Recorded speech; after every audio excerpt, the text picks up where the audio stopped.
Hello, I'm Toycat, and welcome back to the Minecraft Update News video. This one is going to be all about menu screens, which sounds like crazy talk, but let me tell you about it, because there is a new Minecraft Bedrock beta, which has just rolled out. It is very exciting. It has changes to frogs, it has seed parity changes that are really great by themselves, but they are also accompanied by some menu changes, which, again, I think is something we've been anticipating since 2018 now. It's gone through so many iterations, but we finally found a new menu that Minecraft is happy with, and it seems as though the community is very happy too. But let me tell you about the other exciting thing here, because it's not just a new menu screen that is so much better, it is also some new things you couldn't do with the old menu screen, only found inside the new one. It's very exciting, it's a little bit of a secret, and this is such a big deal that I have interrupted my little ski holiday here in Canada so I can talk specifically to you about new Minecraft menus. And if that's not a sales point, I don't know what is.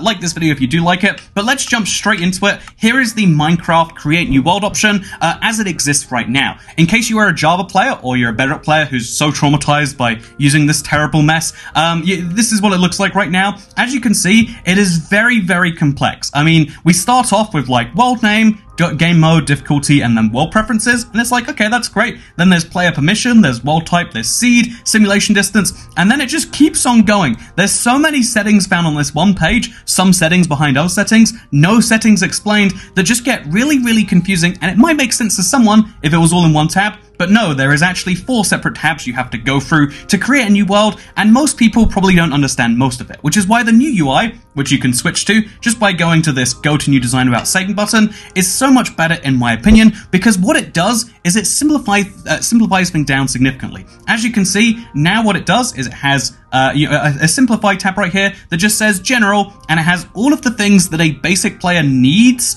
and they're right here. Game mode, difficulty, world name. That's what 95% of Minecraft players care about. Let's jump right into it. We're going to default everything else. We're just going to play that, yeah, I want to play on normal in survival, or I want to play in creative, which, by the way, the game will actually explain to me and say create, build, and explore without limits. You can fly, have endless materials, and won't be hurt by monsters, and then also we can pick a difficulty, which the game will also explain to me. And here's the funny thing, even though you or I might know a lot about easy, normal, hard, and peaceful, the average player might not know, for instance, that on easy, the hunger bar depletes and drains health down to 5 hearts, versus on hard, where hunger bar depletes and drains all of the health. It's the sort of thing you don't think about at the very least, and now Minecraft is doing a good job of explaining that. And it's not just the basic options that it's doing a good job of explaining, because here in the advanced option menu, it also now explains everything out in full. You can skip past that if you want and just turn things on, turn them off, by the way. Do you like this animation? I like it. It's better than the current just little checkbox UI that looks like it's from a Microsoft program from the 80s.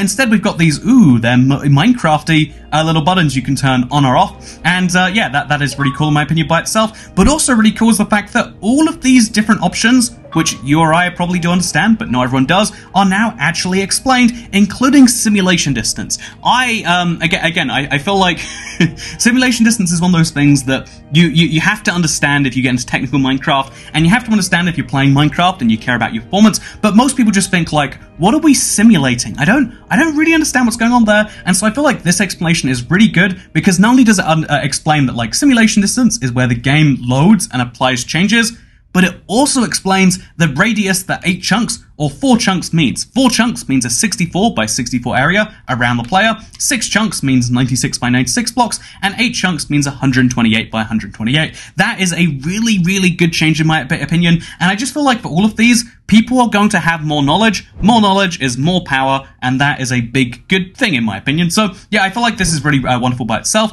but there's actually 2 little secrets to this menu screen. The first one, as you can see, this world seed is a 64-bit number. Now you can have any Minecraft Java seed work on Bedrock. They implemented seed parity in the last update, 1.18, but it only really worked one way. Every single Minecraft Bedrock seed would work on Java and be roughly the same. So if you watch Seed Sunday, you can do that for either Java or Bedrock. But if you were to watch, let's say, a Java seed video, there is a 99.999% chance the seed does not work on Bedrock. The reason for that is because Bedrock has significantly fewer seeds than the Java edition does, by the way. If you're fixing the UI anyway, can remove those game invites from somewhere inside Minecraft. That would be a cool addition. But while we're talking here, that's obviously just a me complaint. But one of the cool changes they've made is they made it so now you can have a world seed that is 64-bit on Bedrock. Also, in practicality, that meant previously the highest seed was 2.147 billion. The number will be on screen right now. Whereas now the highest seed you can have is this one. And you might think that that's such a big number that saying it out loud would be impossible. But you know what I do for fun? I say large numbers. So the highest seed you can put in now, as opposed to 2.147 billion, is 9 quintillion, 223 quadrillion, 372 trillion, 36 billion, 854,775,807. That is the highest seed you can put in, and you can obviously do a negative before that and have the lowest seed, which is -9. You get the point. Anyway, so there is now 18 quintillion seeds available for Minecraft Bedrock. They've effectively multiplied the seed count by a near infinite number. It's amazing. There are a lot more seeds that you can play around with. Any Java seed that you've been sad about that hasn't worked on the Bedrock version, now it does. Isn't that wonderful? But get this, there is another little secret that I think most people have missed. I have been asking this for a while, and I like to believe someone was listening to it at the very least, or maybe they just fixed something by themselves and it's a really cool change. Now the flat world is here in advanced as opposed to in general, which means you can turn on flat world without the game saying, no, you must be in creative. That's right, we can be in survival while we open up our flat world, which means for the first time ever, we can actually have survival flat worlds. There is no good reason to want to do this. Don't get me wrong, this is a very, very, very stupid thing to do in the current flat settings, but I love that they now give you that option because I want to make this work. I want to do a video seeing what we can do inside of a flat world. I actually had this as a plan from before because there are a few achievements that you can get easier in a survival flat world, and I guess now we're going to have to do that, aren't we? Because, yeah, this is something beautiful. Playing survival in a flat world without having to go into the world options and going, okay, let's go to creative. No, that's right, the world toggle. We can still get achievements in this super flat world, and we can still die, and it can still be brutal. Speaking of things that are brutal, this new menu screen is obviously great. Also, by the way, you're going to notice, when you create a new world by default, the world seeds are now going to be 64-bit. So instead of, 9 digits or at most 10, the seed is now a lot of numbers. Sharing that is going to be very, very difficult. And so, yeah, I'll come back to that later, my opinions on things. The final things I want to share with you, which are very positive improvements, are the fact that multiplayer is now explained all in one place. Do you want to invite people that are just invited, or friends of friends? Do you want to have default player positions be OP, people can use commands and teleport, or do you want them to only be able to look at things until you give them more permission? I think this is really good. I think this is a seriously good improvement. I see why the default has to be friends and member for most people, but I would like to see that change. Then we've got cheats in a separate menu right here, explaining what all of these are. Pretty useful, in my opinion. And then finally, at the very bottom, beta features. Each of these beta features is finally explained. As someone who makes Minecraft videos about betas, some of these I get confused about the difference between them. Like, what was the difference between upcoming creative features and holiday creative features? And now it actually explains what you're going to get from these. 99% of players will just go, yeah, I don't really care about those, that's great. But if you want to know, like, oh yeah, I wanted to experiment with those new frogs, then you go to the wild update, and then it warns you about it. By the way, speaking of things that it warns you about, so we do still have all of these tabs which are under construction and are due to be worked on. This is something that is a very big improvement that is going to be happening in a future Minecraft update. And before we show you the last few things, because there are sound effects too, do you want to hear this? Oh, there were sound effects last time. I think it's go back to old design. There you go, you hear that? I like that noise personally.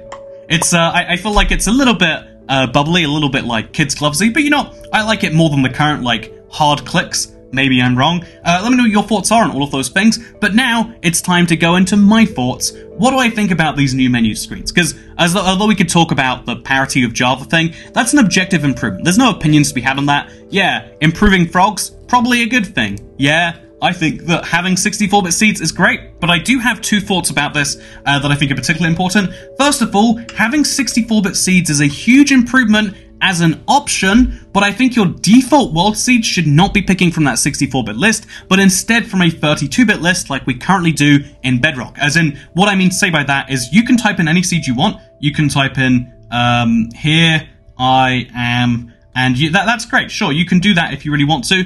But if you don't type in any seed, Minecraft will pick a seed for you. And I think that it should only... Right now, it picks from any of the 64-bit seed possibilities, the 18 quintillion seeds which are now available. That sounds like a great thing, but I think most people won't care that it's picked from a wider pool if it makes it harder to share that seed number if they find something amazing. Again, look at this number on screen right here. 3 quintillion, 254, 57... quadrillion, 800, I can't read it out. I'm not going to read it out because it's so long and that makes it significantly harder to share. One of the few benefits of Minecraft Bedrock seed system being 32-bit was that all seeds were very easy to share. Let me show you this one. This is from this is also from today. If I show you this seed, like, okay, this is simple enough to share. It's 562 393-036. That is how most Minecraft Bedrock seeds shared. It's like a phone number. You can at least try and remember that and share that with people. However, new seeds are just, 225-981-1819-647-895. You're remembering that? No, you're not. And so, yeah, I feel like it would be better if the default seed pool for a blank seed would be smaller by default. Maybe I'm wrong about that. Maybe I'm thinking too much from the seed perspective. That's my first thought. My second thought, is, in general, I feel like I have so many more positive things to say than negative things. Like, I love the fact that it's separated out and, like, the easy options are in one place. But my second thought is I would still love to see default options be selectable by the player somewhere. I know that's more complexity to add to the game, and that means that, like, people have... But, like, I would like it so I don't have to go to the multiplayer tab and every single time hit invited players only, visitor permissions for those people I do invite. I wish I didn't have to do that, and that it could just assume that because I'm a super antisocial person that doesn't want my, Xbox friend list joining my game, just because we played Halo together in 2014, it doesn't mean that you should be able to join my Minecraft world and break things now.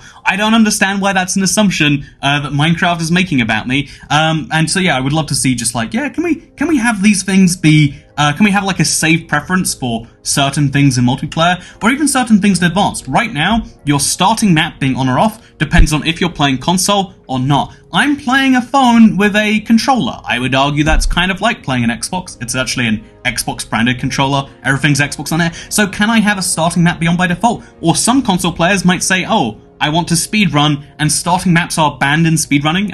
If you're not aware of that, if you have a starting map, you can't do random seed speedruns because it's considered to be, like it's not cheating, but it's not allowed within the rules. And so I would say that wouldn't it be nice to have those things be toggleable for everyone all of the time? The answer is yes, it would. Also, show coordinates. I'm always going to turn that on. And so, yeah, I would love to see that as an option if we're redoing the entire thing anyway. I could also probably make a grand comment about, wouldn't it be nice if we could extend the simulation distance further? Oh my god, see, wouldn't it be nice if we could also turn that off from inside Minecraft? There's these loud noises, and I looked up how to turn them off when I turned them off a few years ago, and I can't work out how to turn them off now, and you know what, am I just an old person playing Minecraft? Yes, I am, but this old person really approves of these new menus, and that's why I made a 30-minute video talking about them when I should be skiing. I hope you enjoyed this video. If you want to see some beautiful mountains, follow me on Twitter at IBXToyCat. Thank you for watching.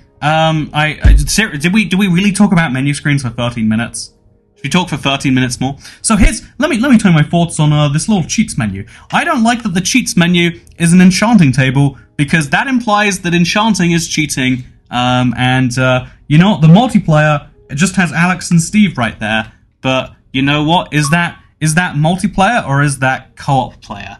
That's my weird take. Yeah, in general though, I like this a lot. I feel like it's well designed. I feel like we're going to see small tweaks here and there. I'm curious about the resource packs and behavior packs screens, what they've got going behind there. And I'm also curious about, just ending everything so I don't have to listen to these Xbox notifications anymore. Thank you very much for watching, and I'll see you tomorrow for probably Q&A Saturday, or I won't. One of the two.